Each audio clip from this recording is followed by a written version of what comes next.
감사합니다. 오늘도 오신 여러분들 환영합니다.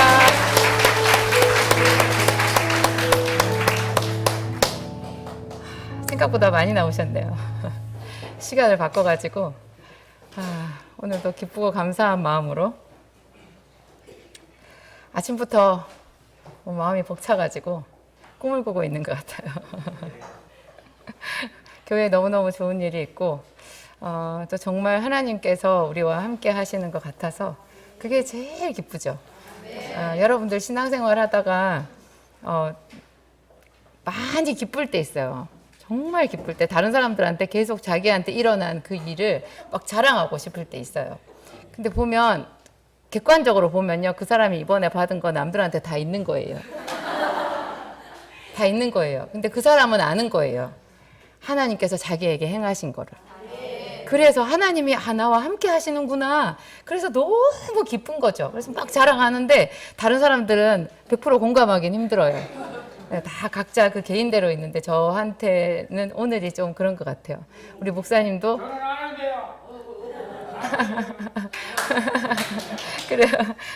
우리 목사님도 오늘 너무 기뻐하시는 것 같고 오늘 감사한 마음으로 친밀한 자의 기도 본문 보겠습니다. 시편 23편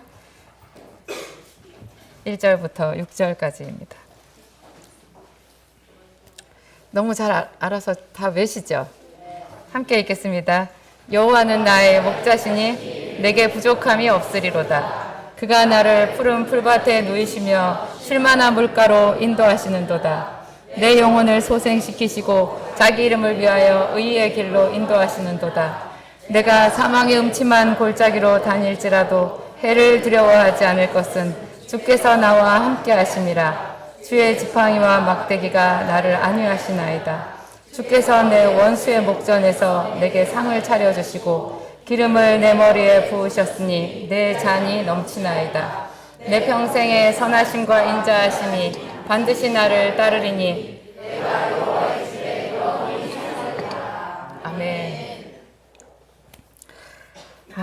제가 시편이 기도인 줄을 잘 몰랐거든요. 그냥 시편은 시인 줄 알았어요. 시편은 기도예요. 기도를 잘 못하시는 분들은 시편만 반복해서 계속 읊어도 돼요. 어떤 시편, 이 시편이 150편까지 있거든요. 골라서 먹을 것도 많아요. 150개나 돼요. 이 중에 자기 입맛에 맞는 거 골라가지고 한 달 동안 시편 그 중에 한 편 가지고 먹고 살 수도 있어요. 이것이 사골 국물보다 더 진하게 우러나와요. 계속 우러나와요. 네, 짧은 시편 하나 고르셔도 되고. 시편 23편은 유튜브 성경 듣기 있잖아요. 거기에 검색을 해보면요. 10번 반복해서 듣기. 심지어 100번 반복한 그 영상도 있어요. 무슨 뜻이겠어요? 이거는 많이 듣고 외우라는 거예요. 제가 만들어서 올린 거 아니에요. 사람들이 그렇게 이미 올려놨어요. 시편 23편은 반드시 외워야 되고 외울 뿐만 아니라 늘 되뇌어야 돼요.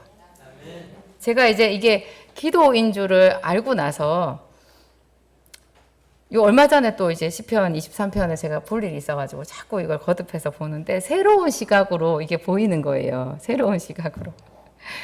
시편 23편이 기도라는 그 각도에서 1절부터 6절까지를 보면요. 이게 기도야? 그런 생각이 들어요. 기도는 보통 간구거든요. 우리가 기도를 뭘 기도라고 해요? 저 기도 많이 하고 있어요. 그렇게 얘기하잖아요. 그 사람 뭐 하고 있다는 거예요? 하나님께 구하고 있다는 뜻이에요. 보통 우리가 그렇죠. 저 기도 많이 하고 있어요. 이렇게 하면 뭐 해달라고 구하는 거잖아요. 그런데 시편 23편은 1절부터 6절까지 눈을 닦고 봐도 구하는 게 없어요. 볼까요? 부족함이 없으리로다. 끝부분만 보면 되죠. 한국어는. 2절은 인도하시는 도다. 그러면 부족함이 없게 해주세요. 인도해 주세요. 이렇게 하거든요. 근데 여기는 부족함이 없으리로다. 인도하시는 도다. 3절도 인도하시는 도다. 4절은 안위하시나이다. 안위해달라고 하지 않아요. 안위하시나이다. 내 잔이 넘치나이다. 내가 여호와의 집에 영원히 살리로다. 이거 마지막은 또 자기의 결심이잖아요. 내가 영원히 살리로다 이렇게 되어 있어요. 이게 어디가 기도겠어요. 그래서 저는 그냥 시편이니까 그냥 시인 줄 알았죠. 이거 많은 사람들이 시편 23편을 그냥 아주 아름답고 낭만적인 시라고 생각해요. 아름답고 낭만적인 부분이 있어요. 참 아름답죠. 여호와는 나의 목자시니 내가 부족함이 없으리로다. 그림이 쫙 그려지잖아요. 그리고 우리 중에 양치는 사람이 아무도 없어요. 양치는 사람이 없기 때문에 우리한테 양과 목자, 푸른 초장 이것은 좀 더 낭만적으로 와닿아요. 정말로 우리가 거기 가서 양을 친다 그러면 낭만적이지 않을 거예요. 말을 타거나 소 외양간에 가보세요. 일단은 우리를 사로잡는 어떤 게 있어요. 뭐가 있어요? 강렬한 냄새가 있어요. 그 냄새 낭만적이지 않아요. 힘들어요. 그 동물에게서 나는 채취가 있잖아요. 동물의 냄새 그런 게 있는데 우리는 그냥 그런 거 하나도 모르고 여기서 보니까 여호와는 나의 목자시니 내가 부족함이 없으리로다 막 상상을 하죠. 시편 23편을 쓴 다윗은 목동이었잖아요. 본래. 이 사람이 얼마나 열심히 양을 쳤느냐 그 이야기는 우리가 잘 알고 있어요. 선지자 사무엘이 하나님께 특별히 사명을 받아서 베들레헴 이새의 집에 가서 내가 택한 자에게 기름을 부어라. 그 말씀을 듣고 베들레헴 이새의 집을 갔어요. 이새가 다윗의 아버지잖아요. 이새의 집에 8명의 아들이 있는데 미리 이제 사무엘이 얘기를 했죠. 사무엘은 이스라엘 전역에서 이름난 그 당시 사사였고 지도자였잖아요. 그런 사람이 자기 집에 온다 하니까 그런 통보를 잘 받진 않겠지만 받는 사람들은 다 들뜬 마음으로 뭔가 기대하는 마음으로 귀한 손님을 위한 준비를 했을 거예요. 게다가 너희 아들들을 다 불러 모아라 이렇게 얘기를 했으니까 이새가 아들들을 다 모았잖아요. 그날 갔을 때 7번째 아들까지 지나갔는데 다 아니라고 그랬어요. 하나님이. 그래서 아들이 이것밖에 없냐 물어보니까 말째가 있는데 말째는 양을 치고 있다고 그렇게 말했잖아요. 마치 이 장면을 읽을 때마다 저는 그 신데렐라가 생각나는 거예요. 성별은 다르지만 여기는 남자고 거기는 여자지만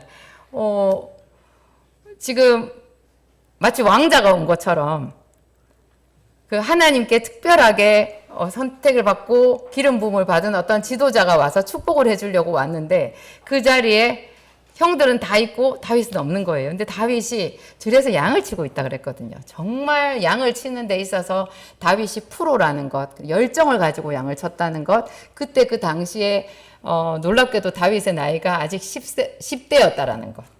그게 참 우리를 좀 놀라게 하죠. 그래서 다윗은 정말 양의 생태에 대해서, 양의 생리에 대해서, 그 다음에 목자와 어떤 관계가 있는지 그런 거를 굉장히 잘 알았던 사람인 거예요. 제가 아무리 봐도요, 다윗이 어릴 때 쓴 시편이 23편일 리가 없어요. 이것은 정말 원숙한 자. 시편 23편은 정말 원숙의 원숙한 사람. 하나님과 정말로 많은 산전수전을 함께 해서 그 신앙이 무르익을 대로 무르익었을 때 쓴 시일 거예요. 이게. 그런 시를 다윗이 쓸 수 있었던 것은 자기의 경험, 자기가 이 목자와 양과의 관계를 너무나 잘 알고 양을 친다라는 것, 그 목자의 마음, 그 목자에게 속한 양은 어떤 상태에 있는지 이런 것들을 잘 꿰고 있기 때문에 그것을 정말 잘 녹여가지고 하나님에 대한 신앙으로 여기다가 써놓은 거죠. 근데 다윗만 이렇게 생각을 한 게 아니라 예수님이 나는 선한 목자라. 예수님이 그 말씀을 하시는 거예요. 나는 선한 목자라. 그러니까 이거 다윗이 시편 23편에 하나님과 자기와의 관계를 양과 목자와의 관계로 설정한 것은 정말로 대단한 성령의 감동이었던 거예요. 예수님이 자기를 나는 선한 목자라. 나보다 앞서온 자는 다 사꾼이요, 절도요, 강도라고 했잖아요. 나는 내 양을 알고 내 양도 나를 아는 것이 아버지께서 나를 아시고 내가 아버지를 아는 것 같다. 그건 무슨 뜻이에요? 하나님이 나를 정말 잘 알고 나도 하나님을 정말 잘 아는데 이게 그대로 양과 목자에 연결이 된다는 거예요. 양이 목자를 알아요. 목자도 양을 너무나 잘 안대요. 진짜 잘 안 돼요. 그런 거를 그대로 연결을 해가지고 다윗이 이 시를 쓴 거죠. 1절부터 한번 볼까요? 여호와는 나의 목자시니 내게 부족함이 없으리로다. 1절만. 여호와는 나의 목자시니. 이게 나는 여호와께 하나님께 속했다라는 고백이에요. 본래 목자들이 양을 칠 때요, 이웃집에도 양이 있겠죠. 그렇죠. 그 혼자만 양을 치겠어요? 그 동네가 다 목자들의 동네일 거 아니에요. 그러면 들에 나가면 그 들이 밭이 아니라 들이니까 이 집 양, 저 집 양이 섞이는 거예요. 그래서 그 목자들의 동네에 가면 다 자기 양떼에게 목자가 표시를 한대요. 지워지지 않는 표시를 하는 거예요. 제법 뜨거운 그 인두 같은 거 있잖아요. 그런 걸로 표시를 한대요. 아프게. 그걸 표시를 딱 해놓으면 자기 양인지 알 수가 있는 거예요. 그 표시가 그 양이 누구에게 속했는지, 그죠? 그 목자는 이게 내 양인지 아닌지 서로 알게 되는 거예요. 그런 거를 염두에 두고 지금 다윗이 이렇게 말하고 있는 거죠. 여호와는 나의 목자시니. 여호와는 나의 목자시니. 여러분들은 세상을 살아갈 때 힘든 일이 생기면 그 힘든 일이 생겼을 때 더 하나님이 내 목자시지, 하나님은 나의 하나님이시지, 이런 생각이 그때 필요한 거거든요. 그 생각이 딱 들어야 되는데 우리는 반사적으로 그런 일이 딱 생기면 평소에 예배를 잘 안 하던 사람들일수록 더 그래요. 하나님 나한테 뭔 억하심정이 있으신가? 나한테 왜 이러시지? 그 말뜻은 내가 하나님께 속했다라는 거를 못 믿겠다라는 거잖아요. 못 믿겠다는 거죠. 내가 하나님께 속했으면, 그것은 예수님께서 마귀에게 시험을 당했을 때 반복해서 마귀가 들춰냈던 말이랑 똑같은 말이에요. 네가 만일 하나님의 아들이거든, 네가 만일 예수님의 양이거든, 네가 만약 믿는 사람이라면, 하나님이 너를 생각하신다면, 이렇게 말하는 거잖아요. 예수님께 마귀가 3번이나 그렇게 말했어요. 우리는 늘 그 말 속에 살아요. 근데 그 말이 마귀가 주는 말이 아니라 딱 내 생각 같아. 그렇지만 잘 구별하셔야 돼요. 그 생각이 딱 밀려오는 순간 밀어내셔야 돼요. 그것은 예수님을 유혹했던 마귀가 우리한테 주는 생각이에요. 내가 하나님의 자녀가 맞는가? 정말 하나님이 나를 사랑하신다면, 이 다면 이런 거 갖다 버려야 돼요. 여기서는 지금 다윗이 말하잖아요. 여호와는 나의 목자시니.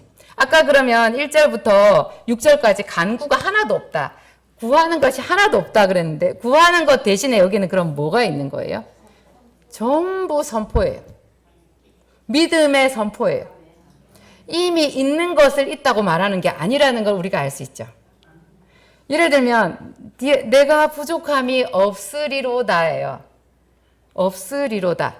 어떤 번역본을 봐도 여기는 없으리로다지 없다 이렇게 되어 있지 않아요.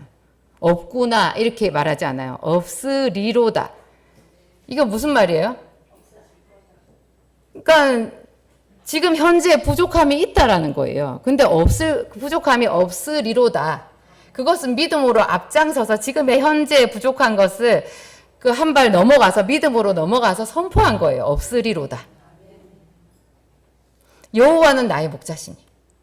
목자가 양에게 필요를 채워주잖아요. 필요를 채워줘요. 근데 아무리 목자가 양에게 잘 필요를 채워줘도 그 양의 입장에서는 순간순간 목마를 때가 있는 거예요. 순간순간 위기에 처할 때가 있는 거예요. 그런데 그 양에게 믿음이 필요한 거죠. 여호와는 나의 목자시니, 이렇게 말해야 되는. 여호와는 나의 목자시니 내게 부족함이 없으리로다. 자기 몸에 예수의 흔적을 가지고 있는 거예요. 사도 바울이 그렇게 말했어요. 너희가 나를 더 이상 괴롭히지 말라. 내가 내 몸에 예수의 흔적을 가졌노라. 얼마나 부러운 표현인지 모르겠어요. 내가 내 몸에 예수의 흔적을 가졌노라. 여러분 흔적 있으세요? 흔적을 만드세요. 이것은 고난을 함께한 그 흔적이에요. 예수님과 함께 밤을 새우고 예수님과 함께 깊은 물을 통과하고 예수님과 함께 폭풍우를 통과한 그런 추억이 있는 사람이 이 말을 하는 거예요. 내 몸에 예수의 흔적을 가졌노라. 뭐 그런 게 없는 어린아이 같은 신앙을 가진 사람들은요, 요만한 일만 생기면 그냥 시험 들어서 떠나요. 아, 하나님 안 계시더라. 하나님 안 계시더라. 도저히 그런 사람들은 하나님이 만드신 길을 알 수가 없는 거죠. 2절 볼까요? 그가 나를 푸른 풀밭에 누이시며 쉴만한 물가로 인도하시는도다. 푸른 풀밭에 누이시며. 풀밭은요,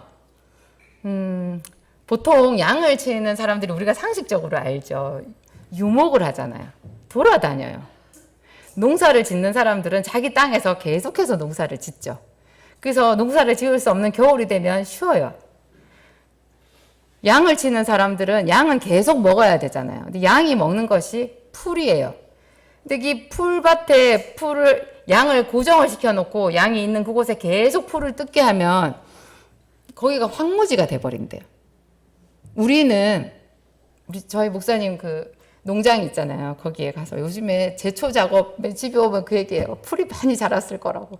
내가 지난번에 갔더니 또 풀이 얼마만큼 자랐더라. 막 머릿속에 그 풀과의 전쟁이거든요. 이 풀이 추석이 지나고 한 10월 정도쯤 되면 그때는 안 자라더라고요. 11월이 되면 알아서 다 말라요. 제초제 뿌린 것처럼. 근데 그 전까지는 이 풀들이 어떻게 아는지 아무리 배도 결국 우리가 질 수밖에 없어요.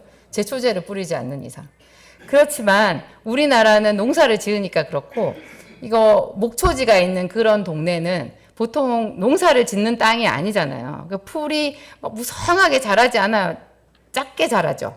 작게 자라는데 거기다가 양들이 가서 계속 먹어버리면 그 풀의 뿌리까지 다 먹어버려가지고 다 먹어버려서 거기가 완전히 황무지가 돼버린대요. 다시 풀이 안 난대요. 우리나라 땅에서는 이해가 안 되죠. 내버려두면 우린 다 풀밭이잖아요. 거긴 내버려두면 황무지가 되는 거예요. 양을 치는 목자는 항상 좋은 풀밭을 가꾸어야 된대요. 좋은 풀밭을 가꾸려면 양들이 같은 길로 다니게 하면 안 되고 양들이 다른 풀밭을 뜯게끔 계속해서 양들을 이동시켜야 되는 거예요. 그래서 여기서 그런 말이 나오죠. 나를 푸른 풀밭에 누이시며. 그러니까 이동을 해야 되는 거예요. 같은 풀밭에 가면 그게 푸른 풀밭이 아니에요. 황무지지. 그리고 쉴만한 물가로 인도하시는도다.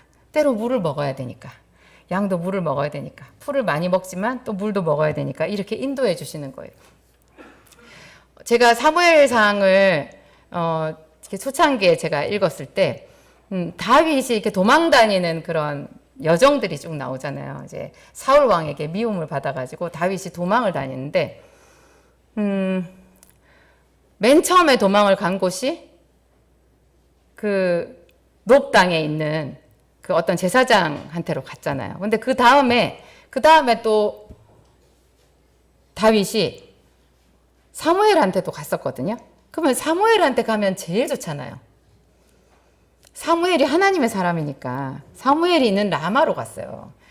라마나요시라는 이름이 있잖아요. 라마나요. 라마 중에서도 나요시라는 곳으로 거기에 사무엘이 살고 있었는데요. 다윗이 거기로 피난을 가면 진짜 좋죠. 거기를 갔더니 일단 사무엘이 자기의 방패가 되고, 그죠? 그리고 그곳에 이제 라마나요세 다윗이 있다는 소리를 듣고 사울 왕이 사람을 보냈잖아요. 그러니까 정말 우리가 좋아하는 그 신비로운 일들이 계속 생기잖아요. 얼마나 그 부분 읽을 때마다 마음이 뜨거워요. 하나님의 성령께서 오셔가지고 사울 왕이 보낸 군사들을 전부 다 무장 해제시켜 버렸어요. 그리고 거기서 다 예언을 하고 그냥 자기가 뭐 때문에 왔는지도 다 잊어버리게 그렇게 해버린 거예요. 몇 번이나. 나중에는 사울 왕이 왔는데 이 사울 왕도 성령을 받았어요. 그래가지고 자기도 옷도 다 벗어버리고 거기서 막 예언을 하고 신들린 거죠. 성신이 들린 거죠. 그렇게 됐잖아요. 그러면 그곳이 제일 안전한 곳이니까 다윗이 그냥 그곳에 있으면 되는데 하나님은 다윗을 광야로 보냈어요. 제가 약국을 하면서 약사를 구하기가 참 어렵거든요. 왜 약사들은 이직률이 높은지 약사를 구하기가 정말 어려워요. 아줌마 약사들은 일 안 해요. 저 같은 아줌마 약사가 잘 없어요. 저는 정말 하루라도 쉴 수 없이 풀타임으로 계속 일해야 되는데 대부분의 아줌마 약사들은 장롱 면허예요. 면허 장롱 안에 넣어놓고 쇼핑 다니고 쉬시더라고요. 애들 키우고. 부럽기도 했는데 그 바람에 이제 저 같은 그 약국장들이 약사를 못 구해요. 그래서 제가 약사 구하려고 기도를 한 적이 한두 번이 아니었어요. 그래서 어떻게 한 번은 막 기도를 했는데 제가 얼마나 간절하게 기도를 했는지 하나님께서 제가 조제를 하고 있는데 그때 수학과 조제할 때 막 유발 이렇게 열심히 갈고 있는데 제 귀에 대고 딱 말씀하시는 거예요. 약사 구해놨다. 와 그렇게 얘기하시는 거 제가 너무 기뻤어요. 진짜요? 그랬는데 그날 오후인가 그 다음날 아침이었나 바로 근접해가지고 제가 지금도 기억나요. 제가 약국 카운터에 이렇게 서 있는데 어떤 사람이 이렇게 쑥 들어오더니 약국으로 기억자로 딱 들어오는 거예요. 처음 보는 아줌마였어요. 근데 저를 보고 활짝 웃으면서 들어왔어요. 그래서 제 이름을 부르는 거예요. 정주야? 정주 맞지? 그러는 거예요. 하나님이 보내신 약사였어요. 제가 깜짝 놀랐어요. 제가 부산에 재수했었는데 부산학원에서 재수할 때 저랑 같은 반 친구였더라고요. 걔가 이화여대 약대를 나왔어요. 마침 일자리를 구하고 있었는데 제가 올려놓은 그 광고를 봤다는 거예요. 제 이름이 좀 특이하잖아요. 제 이름을 보고 깜짝 놀랐대요. 얘가 걔인가? 얘가 내가 아는 걔인가? 그래가지고 지척에 살아갖고 깜짝 놀라서 저희 약국에 막 와본 거예요. 그래서 제가 너무 반가워서 그 친구 손을 잡고 하나님이 약사 구해놨다 하시더니 또 어떻게 또 재수할 때 그 친구를 나한테 보내셨구나. 제가 너무 좋아했는데 그 친구가 저한테 1년도 일 안 하고 그만두고 갔어요. 갈 때 저를 참 아프게 하고 갔어요. 뭐 아프게 했다기보다는 제가 아팠죠. 그냥 제가 아팠어요. 가버렸으니까. 그때 제가 이제 풀타임 약사를 구한 거였고 저는 사법시험 공부를 하기 위해서 들어가야 되는데 그 친구가 마치 자기가 우리 약국에서 일을 하면 제 뒷바라지를 해주는 것 같은 그런 느낌이 들어서 불편했었던 것 같아요. 그래가지고 그만두고 가는데 제가 그때 하나님께 하나님이 약사 구해주신 거 아니었어요? 그러면 끝까지 가게 해주셔야지. 중간에 이렇게 가버리면 제가 어떻게 해요? 다윗이 하나님께서 보내셔서 사무엘한테 갔는데 거기 계속 있으면 제일 좋잖아요. 그런데 하나님은 우리를 굴려요. 사람도 계속해서. 근데 이런 하나님이 해주셔도 그게 다시 새로운 국면으로 들어가서 또 새로운 사람을 만나야 되고 새로운 곳에 가야 되고 내가 이곳을 떠나야 되고 어쩔 수 없이 가야 되고 이런 일들이 우리한테 생기는 거예요. 그게 하나님께서 우리를 인도하는 방식인 거예요. 그 앞에 그러면 그 친구가 하나님이 보내주신 사람이 아니었나? 그게 아니에요. 하지만 여러분 남편은 바꾸면 안 돼요. 자녀랑 아내는 바꿀 수 없어요. 이 사람이 아니었나? 하나님 그런 거 안 바꿔줘요. 바꿔봐야 다음에는 질이 더 나빠요. 저희 목사님이 그러시더라고요. 하도 이제 성도들 보니까 답답해서 여러분이 금값일 때 만났던 배우자 지금 이제 중고되지 않았냐고. 근데 어디서 금값이었을 때 만났던 사람보다 더 좋은 사람을 만날 거 그거는 상상하면 안 된다고. 그렇게 얘기하시더라고요. 그가 나를 푸른 풀밭에 놓으시면 매번마다 하나님께서 어떤 위기 같지만 새로운 풀밭을 주세요. 그래서 내 환경을 새롭게 조성을 해 가시는 거예요. 그리고 매번마다 내가 목이 타지만 죽지 않을 만큼 어떤 결정적인 시기가 되면 감사함으로 마실 물을 주시는 거예요. 때로는 계속해서 신선한 그 생수를 먹으면서 내가 안식을 누리게끔 그렇게 해주시죠. 다윗이 사무엘이랑 함께 있으면서 그곳에서 내면의 치유를 받았을 거라고 그렇게 저희 목사님이 설교하시더라고요. 충분하게 치유를 받은 다음에 다윗이 그곳을 떠나서 하나님께서 주시는 그 매번마다 인도해 주시는 그런 그 훈련의 장으로 떠나서 그 광야 생활을 다 마쳤을 때 헤브론에서 이스라엘 유다의 왕이 될 수 있었던 거죠. 3절 보면 내 영혼을 소생시키시고 자기 이름을 위하여 의의 길로 인도하시는도다. 이게 무슨 말이겠어요? 우리 영혼이 죽어 있다라는 거예요. 본래. 소생은 펄펄 살아있는 사람한테 하는 말이에요. 죽은 사람한테 하는 말이에요. 죽어 있는 거예요. 죽어 있는데 하나님께서 나를 소생, 다시 살아나게 해주신다라는 거죠. 우리가 한 번만 소생되지 않아요. 우리는 자주 인공 심폐수를 받아야 돼요. 인공호흡이랑 심폐소생술을 받아야 돼요. 가다 보면 분명히 내가 하나님 따라 같이 간 것 같은데 내가 죽어 있는 순간을 발견할 때가 있어요. 죽어 있었어요. 그런 순간에 다시금 새롭게 기도하고 그러면서 살아나는 거죠. 어떤 사람이 말기암에 걸려서 왜 하나님, 왜 나냐고 그러면서 그렇게 서럽게 하나님 앞에 통곡하면서 기도를 했대요. 산에 가서 텐트 하나 쳐놓고 아무도 없는 그 무서운 곳에 가서 하나님과 대면하기를 원한 거죠. 그렇게 했는데 며칠인가 금식하고 그렇게 기도했을 때 성령의 음성이 임했는데요. 이분한테 이렇게 말씀하셨대요. 너는 네 몸이 죽는 것만 생각하느냐? 네 영혼이 죽어 있는 것은 생각하지 않느냐?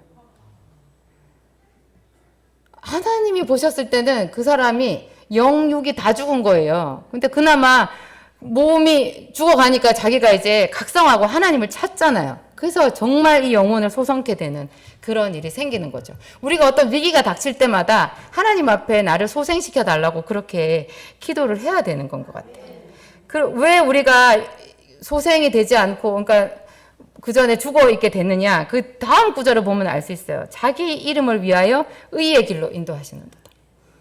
우리도 모르게 죄의 길로 가는 거예요. 왜냐하면 죄가 죄로 여겨지질 않아요. 우리는 죄인지 잘 몰라요. 아주 자연스러워요. 우리는 세상에서 취했기 때문에. 예수님께서 말씀하시기를 너희는 세상 가운데서 나의 것으로 택함을 받았다 그랬거든요. 세상에서 예수의 것으로 택함을 받았어요. 그러니까 우리는 세상하고 아주 자연스럽게 친해요. 가만히 있으면 세상에 싹 녹아버려요. 많은 사람들이 자기 기도 많이 하고 있대요.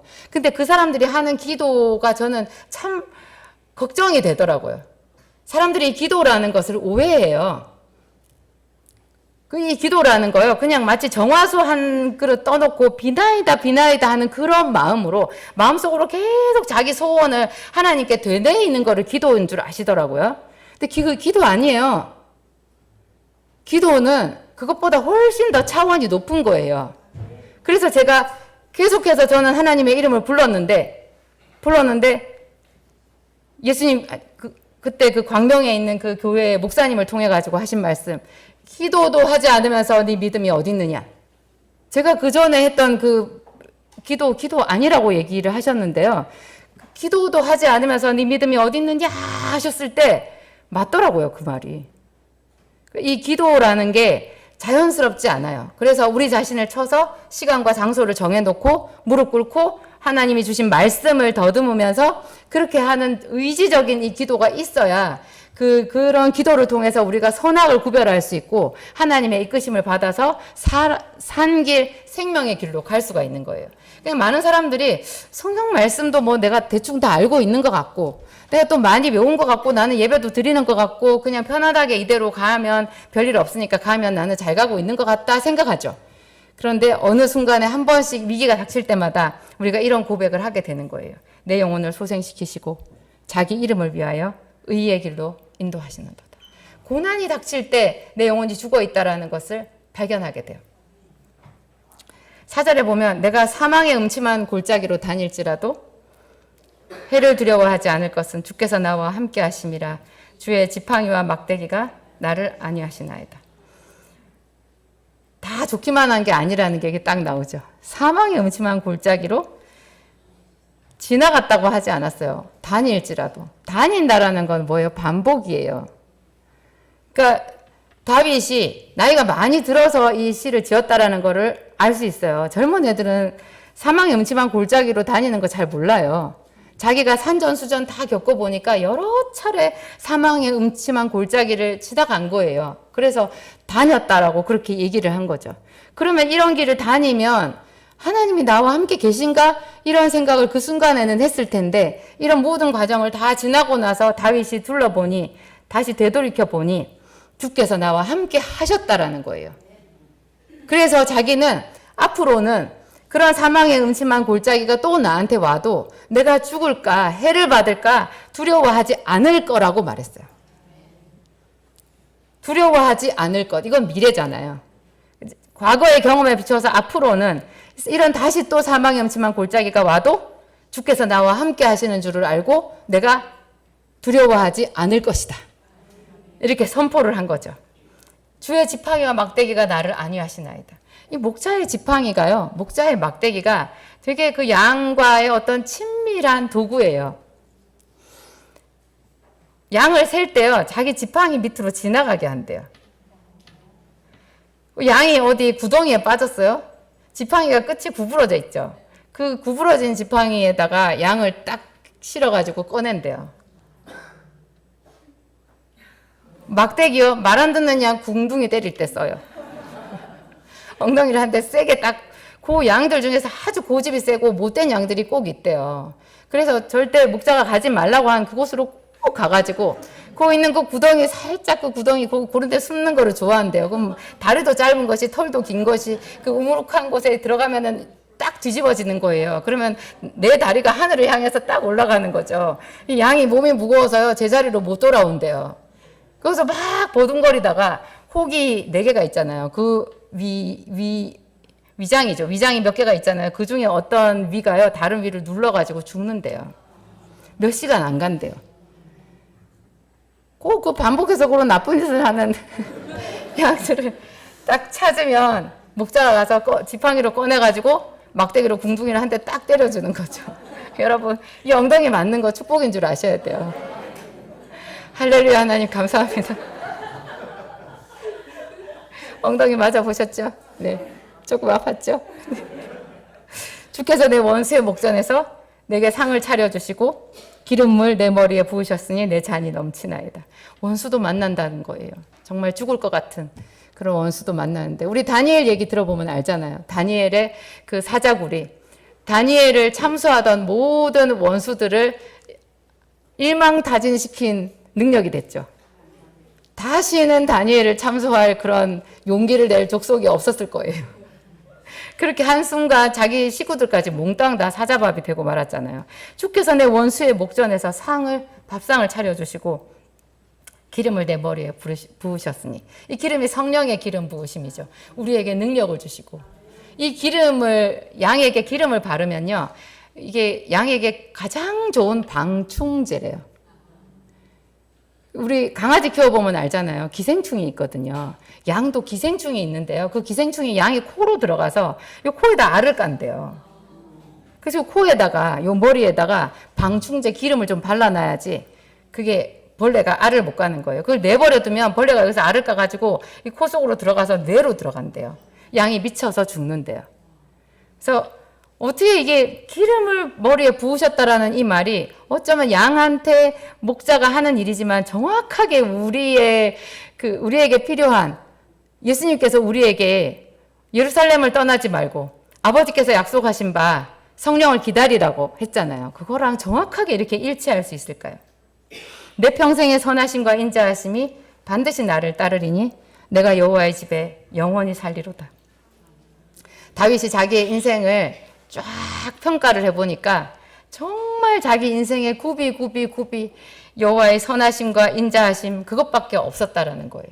그래서 자기는 영원히 여호와의 집에 살리라. 여호와의 집에 나는 하나님께 속했다. 나는 하나님께 속했다. 여러분, 그 기도라는 것, 믿음이라는 것, 이런 게 이런 선포예요. 선포. 이게 시편 23편을 많이 활용을 하세요. 시편 23편뿐만 아니라 성경에 보면, 이 시편에 보면 이런 믿음의 고백이 많잖아요. 너희는 여호와의 선하심을 맛보아 알지어다. 저에게 피하는 자는 복이 있도다. 그게 다윗이 아비멜렉 앞에서 미친 채 하다가 쫓겨났을 때 지은 시거든요. 너희는 여호와의 선하심을 맛보아 알지어다. 저에게 피하는 자는 복이 있도다.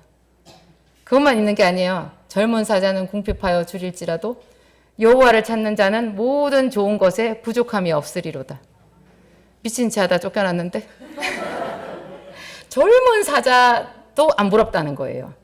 여호와를 찾는 자는 모든 좋은 것에 부족함이 없다는 거예요. 가장 자기가 비참하고 아무것도 없고 부하들 앞에서도 망신을 당한 그 시점에서 다윗은 자기가 젊은 사자보다도 더 부족함이 없이 좋은 것으로 충만하다고 그렇게 고백을 한 거예요. 이런 고백이요, 예수님께서 베드로한테 한 말, 바요나 시모나, 이것을 너에게 알게 한 자는 혈육이 아니라 내가 이 믿음의 반석 위에 내 교회를 세우리니, 그렇게 말했잖아요. 베드로가 주는 그리스도시요 살아계신 하나님의 아들입니다 이렇게 말했을 때 예수님께서 이렇게 기뻐하시면서 바요나 시모나 하셨거든요. 그뿐만이 아니에요. 우리가 가장 힘들 때, 여호와는 나의 목자시니 하나님이 안 계신 것 같을 때, 내가 죽는 것 같을 때 내 영혼을 소생시키시고 자기 이름을 위하여 의의 길로 인도하시는도다. 이걸 계속 외워보세요. 계속 선포를 해보세요. 이런 선포가 정말 하나님 예수 그리스도를 감복시키는 믿음의 선포가 될 수 있고요. 이게 믿음의 사람들이 하는 일인 거예요. 제가 한나의 이야기를 꼭 하고 싶은데 사무엘상 1장 잠깐만 6, 7, 8절 함께 읽겠습니다. 여호와께서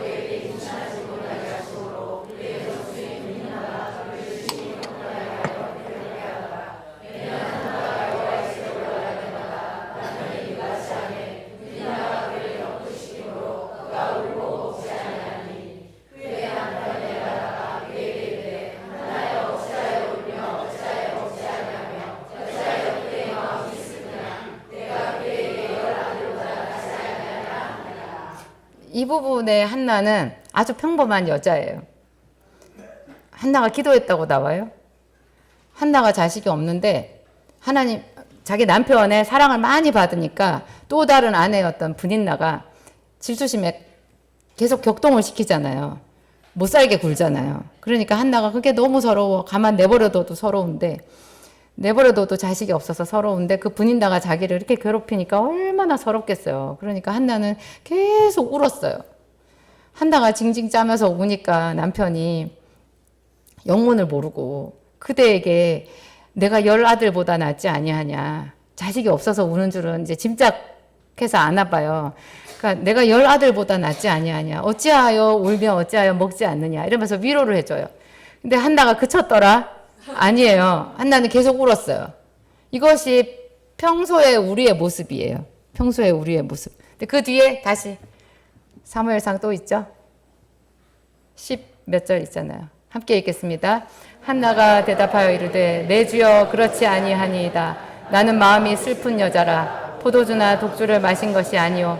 여호와 앞에 내 심정을 통한 것뿐이오니 당신의 여종을 악한 여자로 여기지 마옵소서.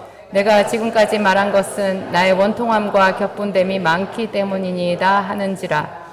엘리가 대답하여 이르되 평안히 가라. 이스라엘의 하나님이 내게 구한 것을 허락하시기를 원하노라 하니 이르되 당신의 여종이 당신께 은혜 입기를 원하나이다 하고 다시는 얼굴에 근심빛이 없더라. 이제 한나가 어느 날 작심을 했죠. 그래서 온 가족이 다 실로에 제사를 지내러 갔을 때, 제사를 지내면 제사 끝내고 난 뒤에 그 만찬을 하잖아요. 음식을 막 먹고 굉장히 즐거운 자리인데 한나는 도저히 거기서 즐겁게 웃을 수가 없는 거예요. 그래서 한나는 조용히 자리를 털고 일어나서 기도의 자리로 갔어요. 그 성막 안에 기도의 자리로 가서 거기서 자기 마음을 쏟아 놓은 거예요. 한나한테 좋은 점은, 아주 우리가 본받을 만한 좋은 점은 비록 울었지만 자기가 괴로운 것을 남편한테 하소연하지 않았어요. 말하지 않았어요. 보통 여자들은 남편한테 하소연을 다 하거든요. 그러면 이런 문제를 남편한테 하소연하면 어떻게 되겠어요? 분인나를 욕하는 게 되잖아요. 그럼 남편이 얼마나 괴롭겠어요.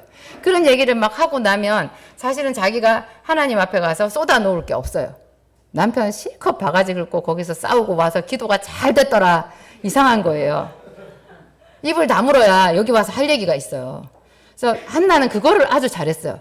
남편이 분인나가 한나를 괴롭히는지 모르고 있죠. 한나는 거기 와가지고 이제 여기 와서 보따리 푸니까 이제 걷잡을 수가 없잖아요. 그래서 한나가 얼마나 울고 통곡을 했다. 성경은 과장이 없고요. 약간 축소거든요.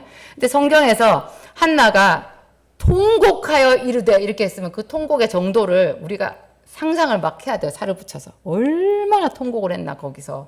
다 쏟아낸 거예요. 통곡하고 거기서 서원하여 가로되. 근데 나중에 보면 엘리 제사장이 이렇게 보니까 저 여자가 완전히 술이 취한 여자지. 얼굴이 벌게 가지고 완전 열꽃이 다 필 정도로 눈동자도 부러지고. 그러니까 얼마나 쏟아 놓았는지 알겠죠. 그렇게 쏟아 놓고 난 뒤에 이제 한나가 하여튼 서원을 하고 이렇게 기도를 마쳤잖아요. 그러니까 엘리 제사장이 포도주를 끊으라. 술을 끊으라. 이렇게 말을 하니까 한나가 그 말을 참 지혜롭게 잘 봤잖아요. 그래서 오늘 우리가 읽은 말처럼 마음이 슬픈 여자라 하나님 앞에 내 심정을 토로한 것뿐이니 나를 악한 여자로 보지 마소서. 그러니까 제사장 엘리가 머쓱해져서 이제 한나를 축복을 해줬어요. 그랬더니 한나가 내 주에게 나도 은혜 입기를 원하나이다 한 다음에 뭐라고 나와 있어요? 가서 다시는 근심빛이 없었더라. 수색이 없었더라. 오늘 제가 결국 이게 시편 23편도 기도에 대한 이야기인데요. 여러분 기도를 할 때 너무 많이 울지 마세요. 많이 울지 마세요. 이 울음을 잘 분별하셔야 돼요. 한나가 처음에 가서 막 토로하고 통곡한 거 잘한 거죠. 그 하나님 앞에 자기가 자기 서러움을 다 쏟는 거 필요해요. 그 정직한 기도예요. 그런데 어제 쏟았는데 오늘도 가서 울고 내일도 가서 울고 계속 울고 이건 이상한 거예요. 왜냐하면 마귀가 우리를 참소해요. 그 울 때 자기 서러움에 자기가 슬퍼가지고 자기 서러움, 자기 연민에 빠져갖고 계속 울 수가 있어요. 그건 마귀가 참소하는 거거든요. 여러분, 애가 여러분 앞에 와서 계속 울면서 징징 짜면서 뭐 달라고 하면 좋아요? 애가 클수록 안 울어요. 와서 차분하게 자기 얘기를 해요. 간곡하게 말해요. 그리고 엄마에게, 아버지에게 설득도 해요, 때로는. 장성하면. 우리 그런 기도를 할 수 있어야 돼요. 그런 하나님의 언어를 배워야 돼요. 자기 감정을 컨트롤할 줄도 알아야 돼요. 그러면서 다윗이 오늘 한 고백이 이런 고백인 거잖아요. 우리 시편 23편. 굉장히 슬프고 힘든 상황에서도요. 거기서 막 떼쓰고 울고불고 통곡하고 막 그냥 뭔 말도 필요 없어. 그냥 계속 울어. 그렇게 하지 않고 이렇게 차분히 이 시편 23편에 이런 그 신앙의 고백이잖아요. 이런 것들 할 수 있는. 이거는 오늘 제가 제목으로 말씀드린 것처럼 정말 하나님과 친밀한 자의 기도. 하나님과 친밀한 자의 기도. 하나님이 나에게 어떤 분이신가. 그런 것을 생각하면서 이런 신앙 고백을 여러분들의 것으로 만들어 보시기 바랍니다. 기도하시겠습니다.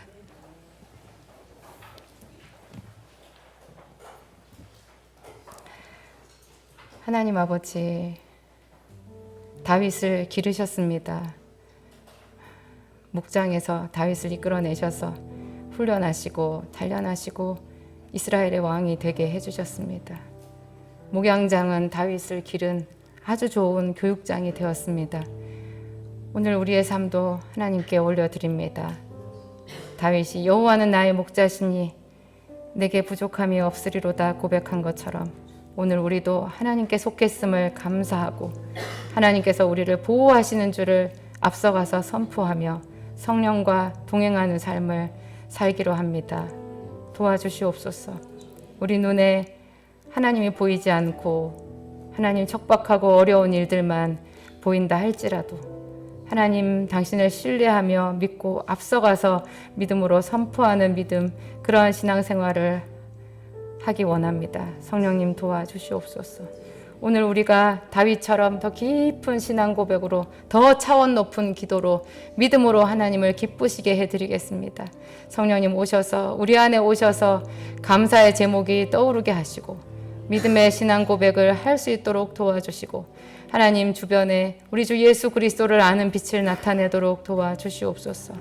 저희 안디옥 교회에 큰 은혜 주셔서 감사합니다.